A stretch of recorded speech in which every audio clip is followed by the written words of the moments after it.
ये जो पाव भाजी की रेसिपी है ना दोस्तों, ये मैंने बहुत सोच के बनाई है और मैं आपको गारंटी दे सकता हूँ कि बिना प्याज टमाटर लहसुन की ऐसी पाव भाजी आपने ऑनलाइन कहीं नहीं देखी है। ये रेसिपी बनाने में मुझे दोस्तों काफी टाइम लगा है, लेकिन मैं दावा कर सकता हूँ कि इसमें कोई नहीं बता सकता कि इसमें ना प्याज है, ना टमाटर है, ना लहसुन है। टेस्ट एकदम बैंग ऑन आएगा। तो इसको बनाना आजकल के टाइम में तो बिल्कुल बनता है। दोस्तों इस रेसिपी में सबसे इंपॉर्टेंट चीज जो है वो ये है कि आप सब्जियों को काटते कैसे हो, तभी उनकी कुकिंग एकदम इक्वल और एकदम सही से होगी। मैंने यहाँ पर दोस्तों 4 आलू लिए हैं, कच्चे आलू, लेकिन उनको आप ध्यान देना कि उनको आपने बड़ा बड़ा काटना है। कुकर में जब हम इन सब चीजों को जब पकाएंगे तो उनकी टाइमिंग मैच होनी बहुत जरूरी है, तभी सारी चीजें एकदम इवनली पक पाएंगी। तो आलूओं को काट कर आप पानी में रख देना। और फिर मैंने यहाँ पर सब्जियों में एक गाजर ली है, हल्की सी मिठास देगी ये और फ्लेवर को बैलेंस आउट करने में हेल्प करेगी। रंग के लिए दोस्तों मैंने यहाँ पर चुकंदर का इस्तेमाल किया है, लेकिन बीट रूट को आपने एकदम छोटा छोटा काटना है। ये बहुत जरूरी है दोस्तों कि आप इसको छोटा काटो, नहीं तो 3 सीटी में ये कुकर में गलने नहीं वाला। तो आलू बड़े काटे थे, गाजर रफली काटी थी, लेकिन जो चुकंदर है यानी कि बीट रूट उसको एकदम छोटा काटा है। ध्यान रखना है इस बात का। मैंने यहाँ पर फ्रोजन मटर लिए हैं, आधा कप काफी होंगे, और उनको उबलते हुए गर्म पानी में छोड़ दिया है। अब सीधा ही चलते हैं कुकर में। कुकर में आप यहाँ पर तेल डालना, अभी बटर नहीं डालना, अभी सिर्फ तेल डालना। और तेल में सबसे पहले 1 से 1.5 चम्मच आपने जीरा डालना है। जीरा जैसे ही अच्छे से पॉप होने लग जाए, भुन जाए दोस्तों, फिर आप यहाँ पर सबसे पहले आलू डालना और आलू के साथ ही आप यहाँ पर मटर को ड्रेन करके डाल देना। साथ में 2 सूखी लाल मिर्चें मैंने यहाँ पर डाली है स्पाइसीनेस देने के लिए। दोस्तों जब भी आप आलूओं को ऐसे भून रहे हो ना, तो शुरुआत में ही आप यहाँ पर नमक डाल देना, हल्दी भी डाल देना और कश्मीरी लाल मिर्च भी डाल देना। इससे क्या होगा कि नमक जो है वो आलू के एकदम अंदर तक पेनिट्रेट कर जाएगा। और थोड़ी देर भुनने के बाद ही, लगभग 2 मिनट भुनने के बाद ही आप यहाँ पर गाजर डाल देना और चुकंदर भी डाल देना। यहाँ पर इन सब्जियों को भुनना बहुत जरूरी है दोस्तों, ताकि इनसे फ्लेवर निकल कर आए और आपकी भाजी का टेस्ट बहुत अच्छा आए। मुझे पता है दोस्तों, अब आप ये सोच रहे हो कि भरत भाई इसमें प्याज नहीं है, टमाटर नहीं है, तो यहाँ पर डाला क्या है? कद्दू। कद्दू ही डाला है दोस्तों, वो ही मेन इंग्रेडिएंट है इस रेसिपी का। सीताफल एक ऐसी सब्जी है दोस्तों जो यहाँ पर आपकी भाजी को एक बेस भी दे देगी और तो और उसकी क्वांटिटी भी बढ़ा देगी। हल्का सा मीठापन भी है, तो यहाँ पर प्याज की कमी भी पूरी हो जाएगी और पॉकेट फ्रेंडली भी है। हाँ, लेकिन ध्यान रहे आपने यहाँ पर हरा वाला कद्दू यूज करना है, लाल वाला नहीं करना।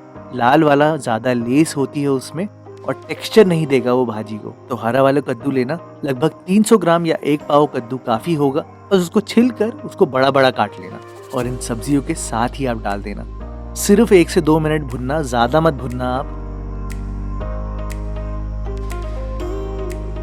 और फिर आप पानी डाल देना। हाँ, लेकिन ध्यान रहे पानी ज्यादा बिल्कुल भी नहीं डालना, 1 कप के आसपास ही डालना, क्योंकि अगर आप ज्यादा डाल दोगे तो आपको आगे बहुत दिक्कत होगी। बस पानी डालकर आप गैस को मीडियम लो फ्लेम पर रखना और कुकर में 3 सीटी आराम से लगने देना।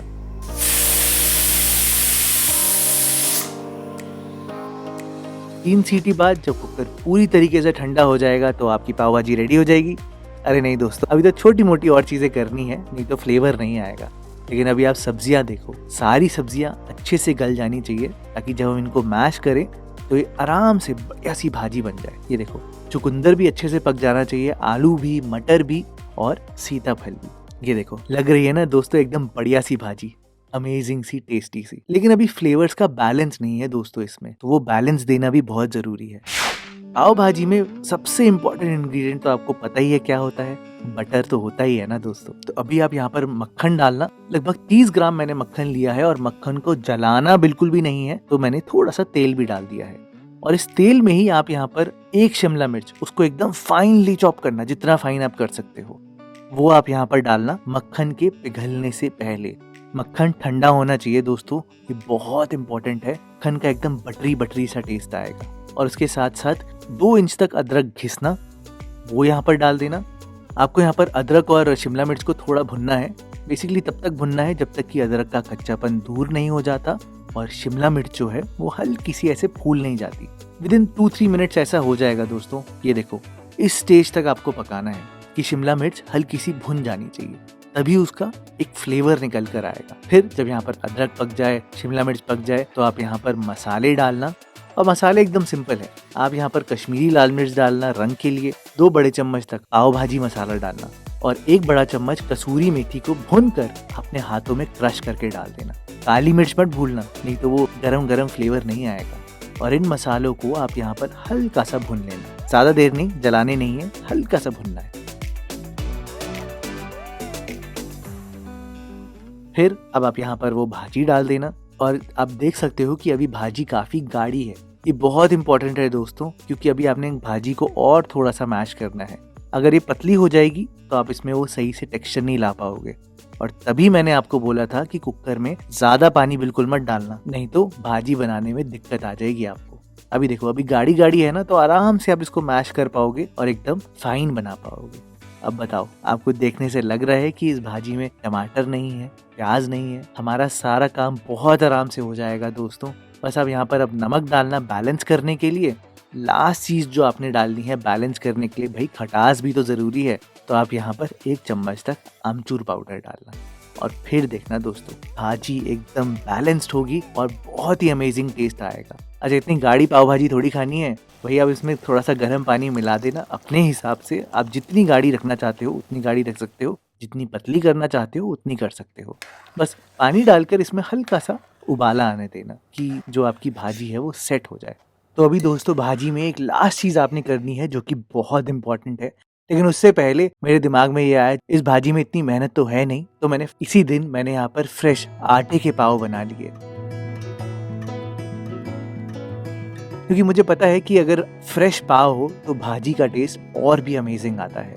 तो लास्ट चीज जो आपने करनी है दोस्तों, जब आपकी भाजी सेट हो जाए तो उसमें एंड में कच्चा मक्खन जरूर डालना। ये जो मक्खन है ना दोस्तों, जो आप एंड में डालोगे वो भाजी का फ्लेवर बहुत ज्यादा इन्हांस करता है और सारी चीजों को बैलेंस आउट करता है। आप इसे एक बार बना कर देखना बिना प्याज टमाटर लहसुन के, और सच में किसी को यकीन नहीं होगा कि आपने इतनी अमेजिंग पाव भाजी बनाई है। मैंने दोस्तों ऐसी और रेसिपी बनाई है बिना टमाटर के, बिना प्याज के भी बनाई है। उसके लिए आप इन वीडियोस पे क्लिक करना, आपके बहुत काम आएंगी।